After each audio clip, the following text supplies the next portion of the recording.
Ilia Topuria, right? He was on Joe Rogan last weekend. And you know what's crazy about Ilia Topuria? I saw a graphic the other day.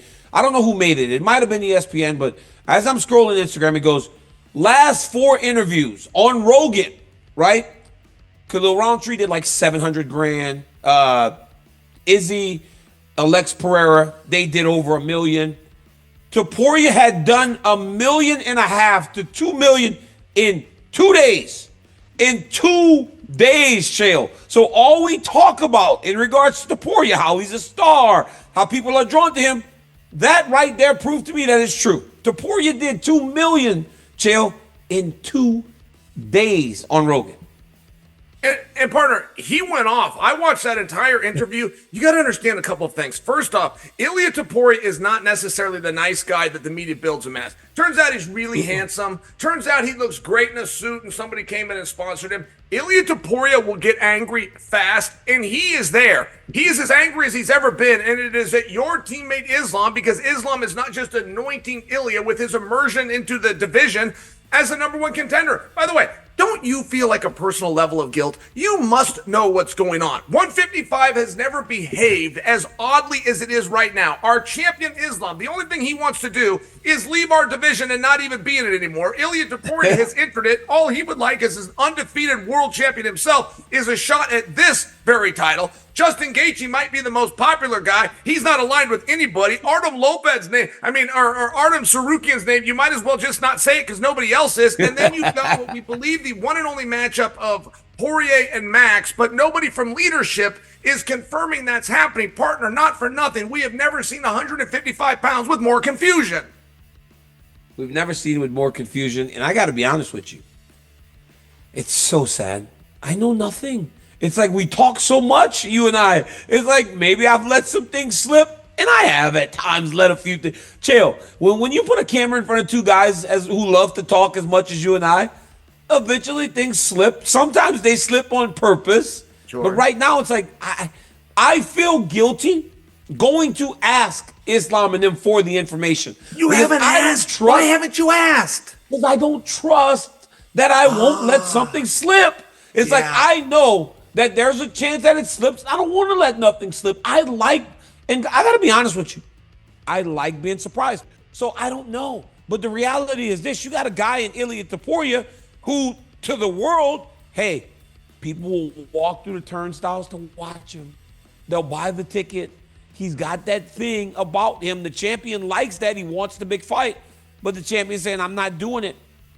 But Ilia, that guy who does bring the eyeballs, clearly 2 million watched it in 2 days, says, I'm not doing nothing unless it's for a championship. Chill. The champ says he's not fighting Topuria. He said he's not fighting Charles Oliveira. He doesn't want rematches. Something's got to give. What happens in this situation? What happens in a situation where you have 2 guys who are stars, both going, I'm not doing this. I'm not doing this. At some point, the big boss man's going to have to come in and go, something's got to give. And that's the one thing as you and I talk, and we got people are lifting weights, they're in the job. Some of them are fully focused, and some of us kind of just hear us. We do need to make this clear for them.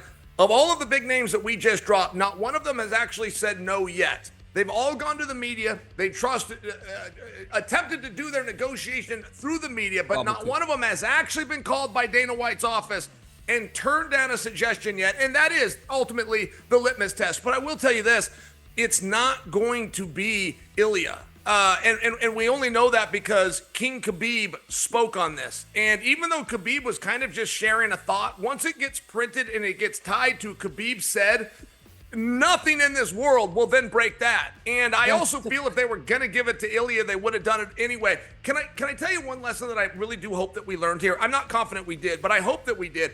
When you have the BMF, when you have the reigning BMF champion compete, put the damn title up. It really should be nobody's option. It shouldn't even be a discussion like Ric Flair versus Dusty Rhodes, 1987. If one guy's got a belt, the belt goes up, because right now where Ilia Topuria is saying, nothing I do unless it's for a belt. Ilia should have a belt. He should be the BMF champion. He should be now at 55. He should be able to defend a belt, the very one that he's bringing. When Khabib speaks, right, I always wonder, like, how close it is to his heart. Because you know when it's in his heart, nothing's changing it. His mother, I don't want you to do this without your dad. This dude literally had $30-40 million ahead of him. He didn't do it. He respects his mom. Mom said, let's not do this. Okay, I'm retiring. It was so easy to think that he was retiring just because it was going to be like a spur of the moment thing. No, it was true. Dana offered him loads of money. He stuck with it. So when these guys are going, I don't believe that this guy deserves it, I don't know that it's just in jest. You know, a lot of times, John Jones said, I want $30 million to fight Tom Aspinall in the public. You and I both said, this is him publicly negotiating. It was so clear. They're not publicly negotiating. They feel something about this fight in regards to earning. Because the one thing that these Dagestanis have done, Chael, they earned everything. Khabib went through a long road before he ultimately fought for the belt. Islam couldn't get a guy to fight him in the top 5. He went from Drew Dober to championship fight because nobody else would fight him. So I get where that frustration comes from in regards to those guys. But Chael P, this guy does seem to be the right guy, at least in terms of the people. But then you got Ilia saying he only wants to fight for the belt. But the most intriguing fight for him is Paddy Pimblett. Make it make sense. You're a smart guy. You went to Oregon. That's like an actual university. It's not like Oklahoma State, right? It's like an actual, you guys actually do schoolwork. Bro, make it make sense. How could you say you only want to fight for the belt, but the most intriguing match is Paddy Pimblett?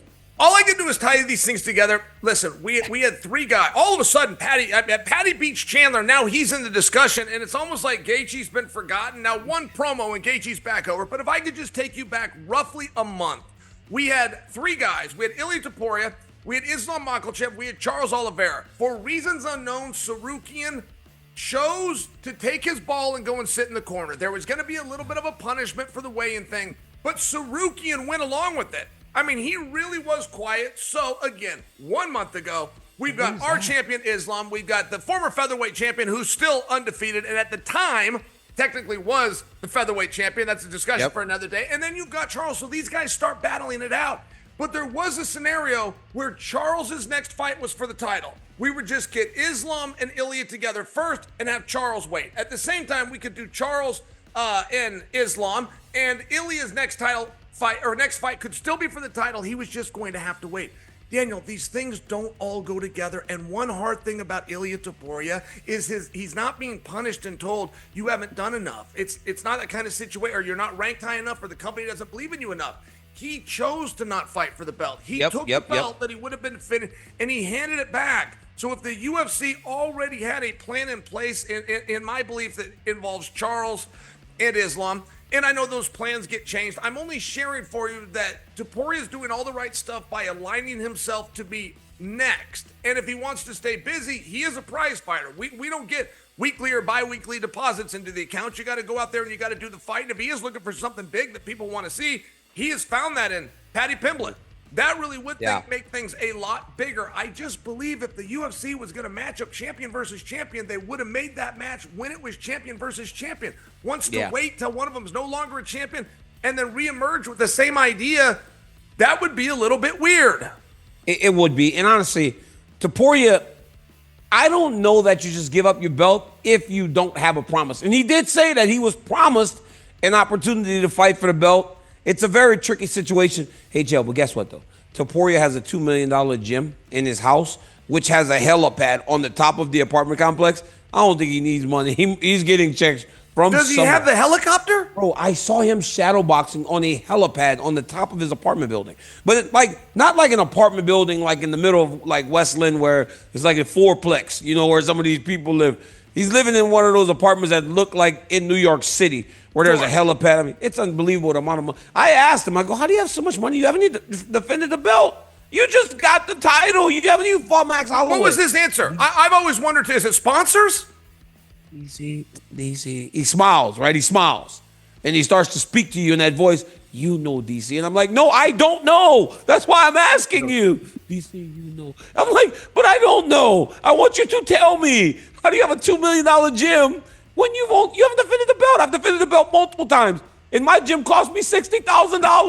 Like, what are we doing here? Like, what did I do wrong, Ilia Topuria? Like, come on. Sarukian's the same way. Sarukian comes from like family money. Sarukian landed on an airport, at a private airport. Dana White landed at the same time. Dana White looks over and goes, wow, what a nice jet. I wish mine was that big. Sarukian got out of the jet. That's according to Dana. Dana said he had a nice blacked out Escalade waiting for him. He said Sarukian got into a blacked out Rolls Royce. That's the way that story was told directly by Dana. Isn't that crazy? But shouldn't Sarukian be raising more of a fit? Because he really has become the forgotten guy. Like, just because it didn't work out on the night, to just accept that you're getting punished? Like, I don't know if I'd have been that quiet. I would not have been that quiet. I threw a fit. Like, hey, I earned this. By the way, you saw last week who spoke up for him.